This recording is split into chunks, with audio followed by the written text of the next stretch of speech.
सी corner friends, आज की इस वीडियो में हम मध्यकालीन बिहार एवं सल्तनत कालीन बिहार के कुछ मोस्ट इम्पॉर्टेंट क्वेश्चंस को सॉल्व करने जा रहे हैं, जो आपके एग्ज़ाम के जो है पॉइंट ऑफ व्यू से काफ़ी इम्पॉर्टेंट है।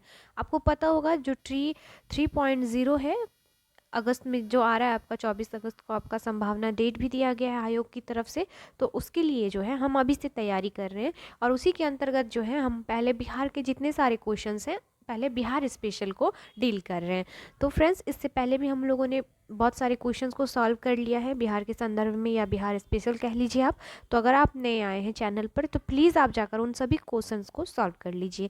आपको जो है काफ़ी हेल्प मिलेगी उन सवालों से, क्योंकि जो भी सवाल करवाए गए हैं अब तक काफ़ी इंपॉर्टेंट है और एग्ज़ाम में पूछे जाने की संभावना काफ़ी ज़्यादा है।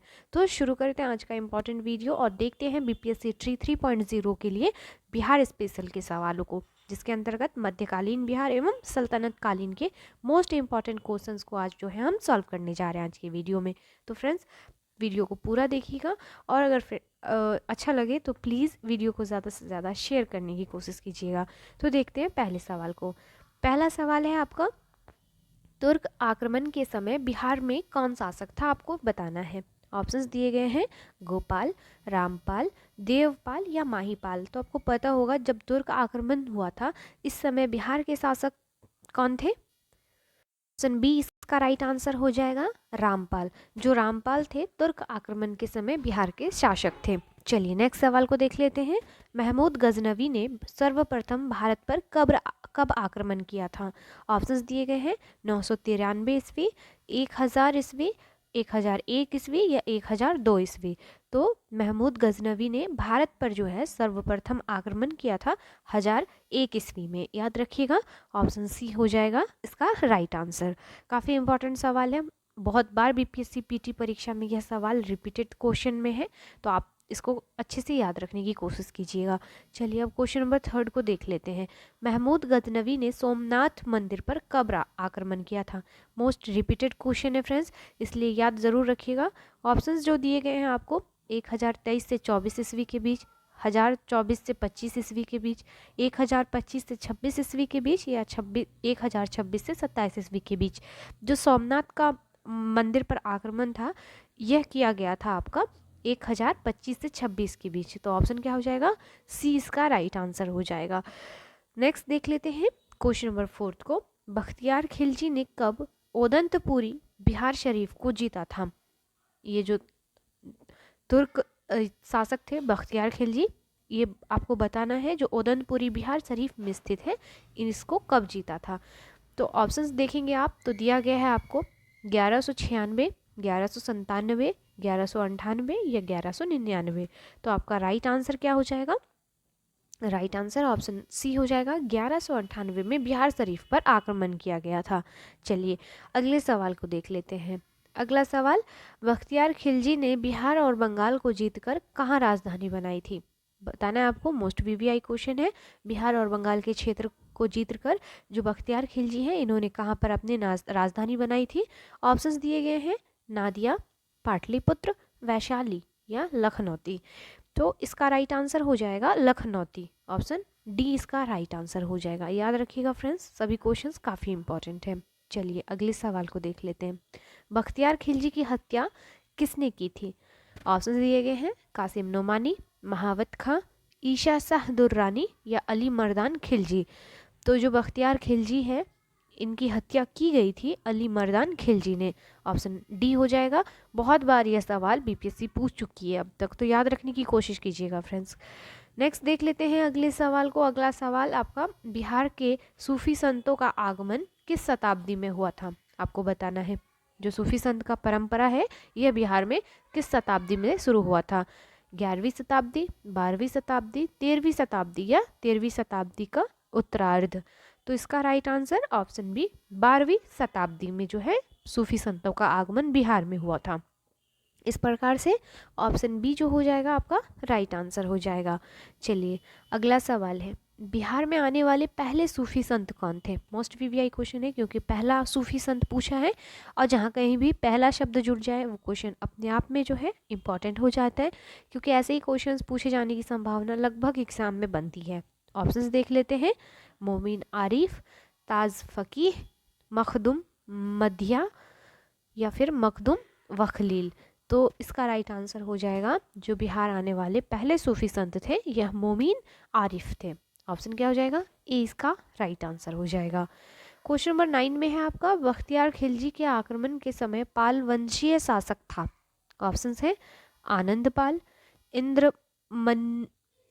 इंद्रमन्युपाल, देवपाल द्वितीय या उपयुक्त में से कोई नहीं। तो इसका राइट आंसर क्या हो जाएगा फ्रेंड्स? इंद्रयुम्नपाल। ऑप्शन बी हो जाएगा। जो बख्तियार खिलजी के आक्रमण के समय पाल वंशीय शासक थे यह इंद्रयुम्नपाल थे। तो ऑप्शन बी हो जाएगा इसका राइट आंसर। चलिए अब क्वेश्चन नंबर 10 को देख लेते हैं। बख्तियार खिलजी के आक्रमण के समय सेन वंशीय शासक थे। ऑप्शंस दिए गए हैं आनंद सेन, धर्व सेन, लक्ष्मण सेन या चंद्र सेन। ऑप्शंस देखकर आपको अंदाजा हो गया होगा ऑप्शन क्या होना चाहिए। तो इसका राइट आंसर हो जाएगा जो सेन वंशीय शासक थे बख्तियार खिलजी के आक्रमण के समय यह लक्ष्मण सेन थे। तो ऑप्शन क्या हो जाएगा? सी इसका राइट आंसर हो जाएगा। मध्यकालीन बिहार के कुछ 10 इंपॉर्टेंट सवाल हैं, आप जरूर याद रखने की कोशिश कीजिएगा। अब सल्तनत कालीन के जो सवाल होंगे बिहार के उन सभी सवालों को देखते हैं। तो सवाल पहला है आपका, दिल्ली के किस सुल्तान ने बिहार में सैनिक अभियान का मुंगेर तक अपना राज्य विस्तृत किया था? ऑप्शंस दिए गए हैं गयासुद्दीन तुगलक, फिरोज शाह, सिकंदर लोदी या इब्राहिम लोदी। तो याद रखिएगा ऑप्शन क्या हो जाएगा आपका? ऑप्शन सी हो जाएगा। जो सिकंदर लोदी है यह दिल्ली के जो है सुल्तान थे और बिहार में सैनिक अभियान का मुंगेर तक जो है अपना राज्य का विस्तृत किया था या विस्तार किया था। तो यह सिकंदर लोदी थे। नेक्स्ट देख लेते हैं क्वेश्चन नंबर 2 को। बख्तियार खिलजी का बिहार में प्रथम पड़ाव कहाँ था? ऑप्शंस है मनेर, तिलहांडी, उदंतपुरी या पटना। तो जो बख्तियार खिलजी हैं इन्होंने बिहार में प्रथम पड़ाव कहाँ पर रखा था या कहाँ तक पहुँचे थे? तो इसका राइट आंसर मनेर हो जाएगा। तो ऑप्शन ए इसका राइट आंसर हो जाएगा। चलिए अगले सवाल को देख लेते हैं। बिहार शरीफ स्थित मालिक बयां के मकबरे की विशिष्टता क्या है? जो मलिक बयां है इनके मकबरे की जो स्पेशलिटी क्या है ये आपको बताना है। सलामी दीवारें अथवा बेटर्ड वॉल, लंबूत्रा गुंबद अथवा कॉनिकल डॉम, ए बी दोनों। तो ऑप्शन क्या हो जाएगा? तो ऑप्शन सी हो जाएगा। दोनों ही जो है विशिष्टता पाई जाती है मालिक बयां के मकबरे में, याद रखिएगा। चलिए अगले सवाल को देख लेते हैं। क्वेश्चन नंबर 4, बिहार के प्रसिद्ध संत शेख अहमद चर्मपोशी के किस सुल्तान ने मुलाकात की थी? ऑप्शंस दिए गए हैं इल्तुतमिश, गयासुद्दीन तुगलक, मोहम्मद तुगलक या फिरोज तुगलक। तो इसका राइट आंसर ऑप्शन डी हो जाएगा, फिरोज शाह तुगलक। ऑप्शन डी इसका राइट आंसर हो जाएगा। अगला सवाल है आपका, तिरहुत के किस वैनवार वंश के शासक की छत्र छाया में प्रसिद्ध कवि विद्यापति ने अपने काव्य की रचना की थी? ऑप्शंस दिए गए हैं हरि सिंह, महेश ठाकुर, शिव सिंह या इनमें से कोई नहीं। तो याद रखिएगा इसका राइट आंसर हो जाएगा शिव सिंह। ऑप्शन सी हो जाएगा। क्वेश्चन नंबर 6 में पूछा गया है, दरभंगा में एक दुर्ग एवं जामा मस्जिद का निर्माण करने वाला सुल्तान था, कौन थे? गयासुद्दीन तुगलक, फिरोज तुगलक, मोहम्मद बिन तुगलक या इल्तुतमिश। तो इसका राइट आंसर क्या हो जाएगा? ऑप्शन सी मोहम्मद बिन तुगलक। दरभंगा में जो एक दुर्ग एवं जामा मस्जिद का निर्माण किया गया था यह मोहम्मद बिन तुगलक थे। नेक्स्ट देख लेते हैं क्वेश्चन नंबर 7 को। बिहार में सैनिक अभियान आयोजित करने वाला पहला सुल्तान कौन था? कुतुबुद्दीन ऐबक, इल्तुतमिश, बलबन या अलाउद्दीन खिलजी। तो इसका राइट आंसर इल्तुतमिश हो जाएगा। बिहार में सैनिक अभियान आयोजित करने वाला जो पहले सुल्तान थे यह इल्तुतमिश थे। चलिए अगला सवाल है आपका, किसने बंगाल पर अपनी स्वतंत्र सत्ता की स्थापना की और बिहार के तिरहुत क्षेत्र में कर वसूलना शुरू कर दिया? ऑप्शंस दिए गए हैं बलबन, जलालुद्दीन, गयासुद्दीन या अलाउद्दीन खिलजी। तो इसका राइट आंसर हो जाएगा गयासुद्दीन। याद रखिएगा गयासुद्दीन ने बंगाल पर अपनी स्वतंत्र सत्ता की स्थापना की थी और बिहार के तिरहुत क्षेत्र पर जो है कर वसूलना शुरू कर दिया था। अगले सवाल को देखते हैं। क्वेश्चन नंबर 9 में पूछा गया है आपसे, सूफी संत हजरत सरफुद्दीन याहिया मनीरी की रचना से किस वंश की सत्ता एवं प्रशासन की जानकारी मिलती है? ऑप्शंस हैं गुलाम, गुलाम वंश, खिलजी वंश, तुगलक वंश या सैयद वंश। तो यह तुगलक वंश हो जाएगा, ऑप्शन सी हो जाएगा इसका राइट आंसर। 10वें नंबर पे है आपका, निम्न में कौन सी रचना हजरत सरफुद्दीन याहिया मनीरी की है? जामे, जहनुमा, मलफूजात, मनाकिबुल असाफिया, बी और सी दोनों। तो इसका राइट आंसर क्या हो जाएगा? बी और सी दोनों। जो मलफूजात और मनाकिबुल असाफिया है, ये दोनों जो है रचना आपका हजरत सरफुद्दीन याहिया मनीरी की है। तो ऑप्शन डी हो जाएगा, याद रखने की कोशिश कीजिएगा, काफ़ी इंपॉर्टेंट है। चलिए अगला सवाल है आपका, गयासुद्दीन तुगलक ने मिथिला क्षेत्र को जीतकर क्या नाम रखा था? तो फ्रेंड्स ऑप्शन दिए गए हैं ग्यासपुर, तुगलकाबाद, तुगलकपुर या ग्यासाबाद। तो इसका राइट आंसर हो जाएगा आपका option C Tughlakpur. Option C इसका राइट आंसर हो जाएगा।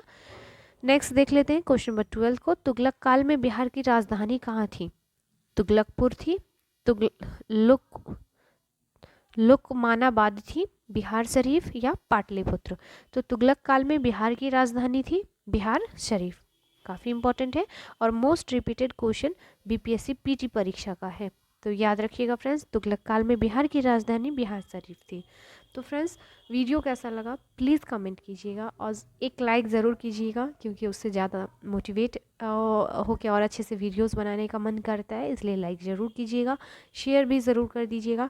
इसके बाद हम मिलेंगे बिहार में अफगान राज्य की स्थापना एवं मुगलकालीन बिहार के कुछ इंपॉर्टेंट सवालों को लेकर। तो प्लीज़ वीडियो को पूरा देखिएगा। चलिए मिलते हैं नेक्स्ट वीडियो में, तब तक के लिए थैंक यू।